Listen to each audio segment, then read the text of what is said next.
Okay guys, so here is part 2 of our 4.10 day 1 notes. This is just another example of how we are given a graph of a quadratic function, and then we have to write it in the 3 different forms. So here, once again, we are going to start off with vertex form. So remember, with vertex form, we have to know the vertex and then just really one of the points that's on the parabola. Remember, our vertex is our HK, which is very easy to tell. So here our vertex is 1, 2, 3, 4, 5, 6. So 6 is our x value. Then we go up 4, 5, 6, 7, 8, 9. So we have 6, 9 as our vertex. Okay. Now, once again, we have to solve for the a value. To do that, we need to use a point that is on this parabola. And so the point that we're going to use is one of the x-intercepts. Now remember, it does not matter which x-intercept you use because you'll get the same a value when you solve for it. Now I would suggest use the easier x-intercept here, okay? So I would say maybe 2, 0 is going to be the easier x-intercept to use. So remember, we do have to write it as a point. Remember, we write x-intercepts, it's our x value, and the 0 is always our y value. Okay, now that we've done that, we can solve for the a.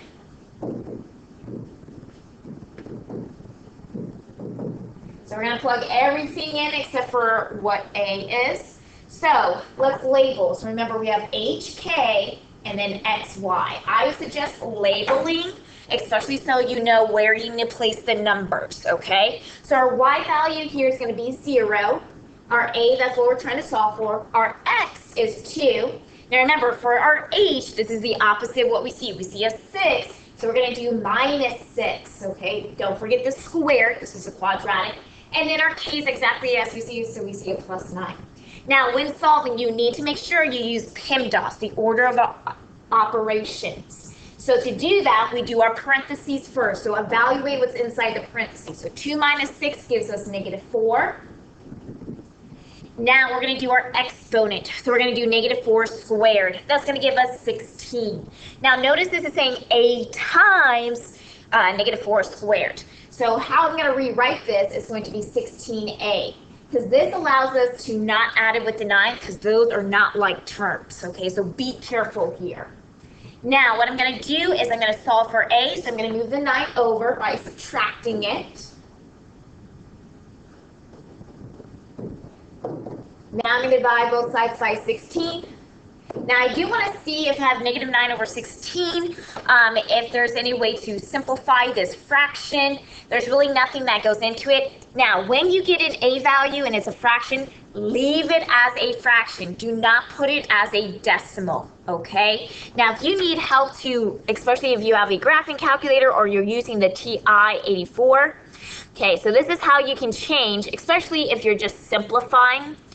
If we have -9, right, divided by 16, and let's say you get a decimal and you're like, oh, I need to put it back into a fraction. Well, in order to put this back into a fraction, we are going to go to math. So that is down the first column here. Okay, now you're going to see frac. That's what we want. That means fraction. So if you press enter, this is saying we're going to take our answer, which is a decimal, and change it into a fraction. And then it does it for you. So that's a little trick, especially if you need to simplify the fraction. Here we really didn't need to, so we definitely knew it was just going to be -9 over 16, okay? So keep your a value as a fraction, especially on the homework assignment. And I will say that again. Make sure you keep your a value as a fraction, and make sure you do that on the homework assignment. Keep it as a fraction. Okay, so now, writing this, I have -9 over 16. Now we just write our final answer here. So I will have y equals. Remember, when we are now rewriting this, we're writing it as a function. So you have to have y and then x. Our a value is -9 over 16. Then we'll have x. So let's go back up to remember our vertex, which was 6 and 9.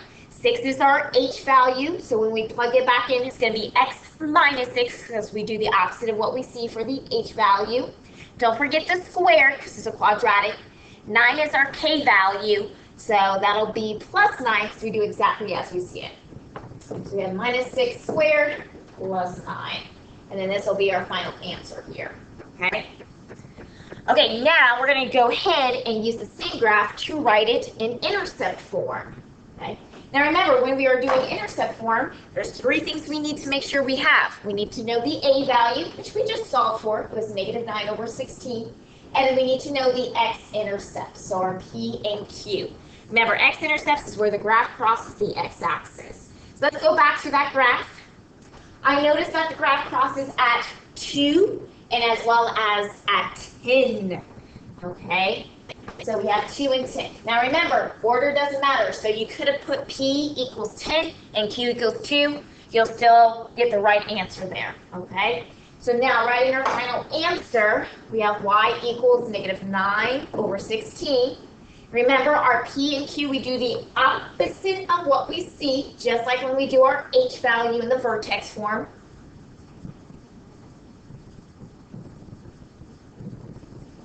So here we're going to have x minus 2, and then x minus 10. And then this would just be our final answer here. So in the intercept form, you have no solving, it's just plugging in the numbers. Now our last thing we need to do is our standard form. Remember, we take our intercept form and FOIL it.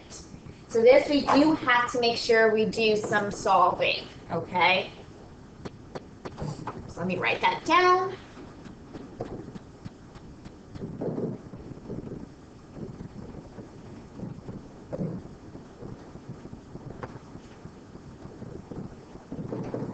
Okay, so let's go ahead and do that. So we have y equals -9/16, x minus 2, and x minus 10. Now be careful here. What we have to do first is we have to FOIL the 2 sets of parentheses. Okay, so we do that first, and then we distribute our a value, the -9/16. So let's go ahead and do that. So we have y equals -9/16. When I FOIL, I need to do x times x, so of course that gives me x squared. X times -10 to give me -10x. -2 times x, so -2x. And then -2 times -10, which gives us a +20, okay? So I took everything that was in the first set of parentheses and multiplied by everything in the second set. My goodness. There you go, okay? So now I'm going to go ahead and combine like terms within the parentheses, so my -10x and -2x, and then I will distribute. So I have x squared. Now notice that I have parentheses here. The reason being is that we have to distribute that a value to everything inside the parentheses. If you don't have that, then you're going to miss out on the correct coefficients, and really that means that you will not have the same function as when you had it in vertex and intercept form. So this is -12x and then +20, right? So now I'm going to go ahead and distribute the -9/16 to everything. You can use your calculator if you want to. Remember, leave actually all of your coefficients. Remember, coefficients are numbers in front of the variables. Leave all of them as fractions. No decimals, okay? So no decimals, and that's the same as on the homework. No decimals, right? Okay, so when I do that, so remember, we are going to take -9 times -12, and when we do that, we're going to go ahead and get 108/16, and that's positive because we have 2 negatives to make a positive. That'll be x. And then we do -9 times 20. And then that gives us -180/16. Now, if you want to try this in your calculator, this is how you can do it. Okay, so there's an easier way. So let's try with the -12. So I have, now use parentheses here, I have -9 divided by 16, close your parentheses, open a new set of parentheses, and go ahead and do -12. Okay, now when we do that, we get a decimal. Remember, we don't want decimals. So remember, to change this into a fraction, you're going to go to the math button, which is in the first column, and then you're going to press enter.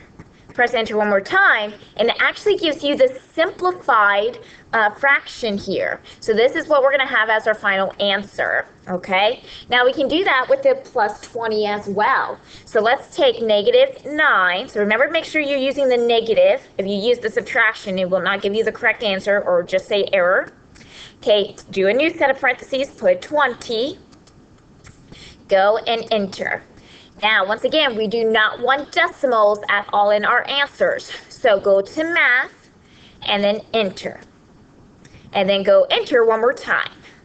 And it gives us, once again, our simplified version here, okay? So just make sure, especially on the homework assignment, if you leave it as a decimal, it will count it incorrectly. So leave your answers anytime you have coefficients, so numbers in front of the variables, leave them as fractions.